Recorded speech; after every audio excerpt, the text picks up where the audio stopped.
امن دې راشي امن ډېر خوږ دی امن دې راشي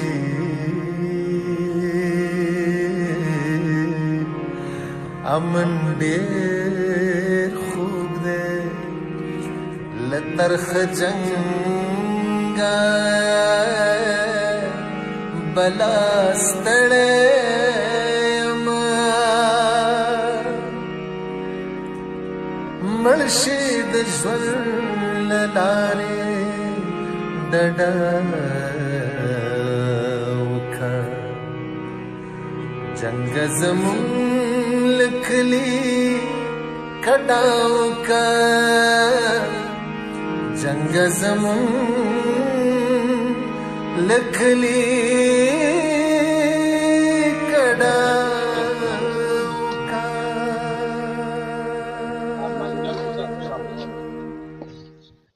أما بعد أعوذ بالله من الشيطان الرجيم بسم الله الرحمن الرحيم إنما المؤمنون إخوة فأصلحوا بين أخويكم نمخته دي الله سبحانه وتعالى شکر تاسو مستعدات وا پر امن فضا قائمه کړه دا الله سبحانه وتعالى کرم او د رحم بغیر ممکن نه وا او دوم نمبر کې هم دا خوشي خبره ده چې دا د الله رحمت متوجه سره بهر صورت دا فیصله اول کوم ترتیب سره د شهرین خلک خبر شي نو دا په 37.5 लाख روپۍ به دوه ورکړي 37.5 लाख دې چې کومه خبره وي کومه چې ګټه خبره وا دو سره حل کړي دي یار دور بدا سے کمیږي دا بدا کمیږي خبره سړي نیمه با اوس ور کوي او نیمه چې کلا دا ځنکی هغه صفائی عدالتونو کاروایی ختم سی او هغه خلاص سی بیا به نیمه بیا ور کوي خدا تاسو مورا یو دستور دا یو مریواج دا او پکار هم دا سیدا چې یو سړی مجرمی به هر صورت نو هغه ته چل صدا بیا نور خلق ور کوي فیصلو والے ور کوي یار خطبه لر دې طرف ته بیا ډیر کوشش نه کوي لکه دوه شپږ میاشتې مقرره کړې دي چې شپږ میاشتې بیا دې طرف ته نه راځي دوه کال خو به نشي راځي چې خبره نه ده یو کال دې نشي راځي دا لاشه خبره ده چاته عزت ورکول باندې الله ډیر خوشحالي بهر صورت دا د فیصله ترتیب دا درې خبرې ز کوم ډېر باندې کوم یو د دې سړی په باره چې چاته دا مسله پیښ وا یو د یک سړی په باره چې چا وایي نه پیښ وا او یو د یو خلکو په باره چې چا دې چې کوشش وکړه حضور نبی اکرم صلی الله علیه و آله وسلم قربان سره فرمایي وي کوم سړی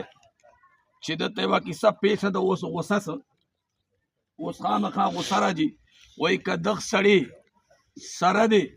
طاقت یعنی طاقت اور چې دا بدله واخلي او الله دې پاره دا خبره ختم کړه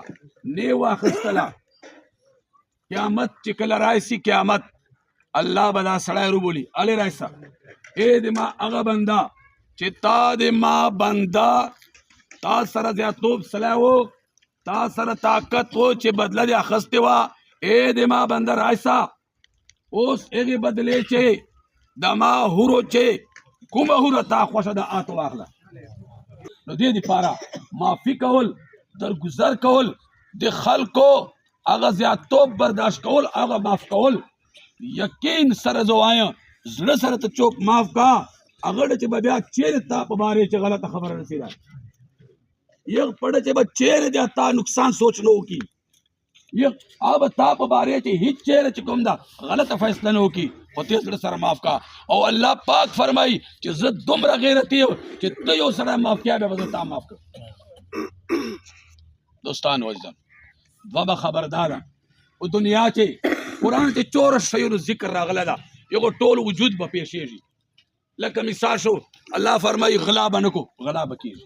دې معنی دا چې دا به کېږي زنا به نه کو دې دا معنی چې دا به پیښېږي که نه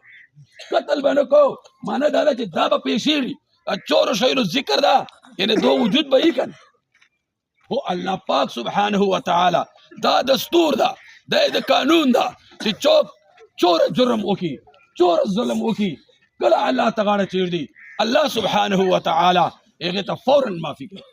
نبی علیه الصلاة والسلام فرمایي التائب من الذنب کمن لا ذنب له توبه وکړې ګناهونه دې کړي دي توبه دې وکړله نه دي دې کړي بلکې نبی علیه السلام فرمایي چې که داسې خلک رالل چې دا تاسو ټولو خلکو ګناهونه پرېښلل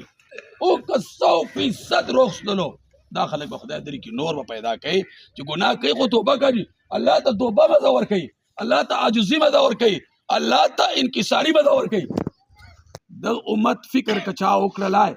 هغه د ټولو خلکو نه هم بهتر ده د امت پر چا فکر وکړلی د دو اصلاح فکر وکړلی د دو روغوالي فکر وکړلی د دو بې روي نه بچ کولو فکر وکړلی د دو اخرت فکر وکړلی د دو الله رضا کولو فکر وکړلی الله سبحانه وتعالی با اول د سړي ولا سمای دوست محمد له طرفه دا یو خبره کوم له ټولو نه مخکې چې څومره مشران کشران عالمان څومره میلمانه راغلي دي لا کلیواله دي دوست محمد وایي چې زه دا حقداره خو نه یم خو زه د ټولو میلمنو او د کلیوالو شکریا ادا کوم او الله تعالی دې وایي چې دوی ته په هر قدم بدلې ورنصیب کړي عالمان خو نه یو خو الله په قرآن چې دا فرمایي چې یا ایها الناس فکأنما احیا الناس جمیعا چې څوک د یو انسان بچ کی لکه چې ټول انسانیت یې بچ کړ خیر د دغو مشرانو ته چې دا جوړه یې وکړه او الله تعالی دې دا مزید جوړه مخکې په مینې محبت باندې بدله کړي او دوست محمد له طرفه وایي چې زه دا ټولو خلکو شکریا ادا کوم او ډېره مننه یې وایم او الله تعالی دې دو ته ما له طرفه بدلې ورنصیب امین رب کریمه یا الہ العالمین دا کومه فیصله وسلله یالا دا قائمه کې دائمه کې مستحکمه کې یا الله دو منچ کوم بعد و کوم لريواله و ختم کې بیا واپس هغه سره یو ځای کې بیا هغه سره برابر کې څنګه مخ وو الہ العالمین کوم خلکو په دې جوړولو چې مهنت کړی ده یا الله دنیا روشن کې قبر روشن کې اخرت روشن کې کوم خلک راغلي دي الہ العالمین دا ټول په دې خبره خوشاله دي یا الله ته دغه خلکو ته دغه دنیا اخرت خوشګانې ورکې الہ العالمین موږ خو ډېر عاجزانو ګناهګارو کمزوریو یا الله ته موږ باندې خیر رحمت باران نازل فرمائے ضرورت مطابق طور ضرورت دورہ برانو کے یا الہ العالمین دا چور خلق راغلی دی یا اللہ دو دغه سے غمونا فسادون حفاظت فرمائے سبحان ربک رب العزت عما یصفون وسلام علی المرسلین والحمد لله رب العالمین نفرت ورکشی مننا کا زندگی جوړوم نفرت ورکشی مننا کا زندگی جوړوم نن یلا سو تلګو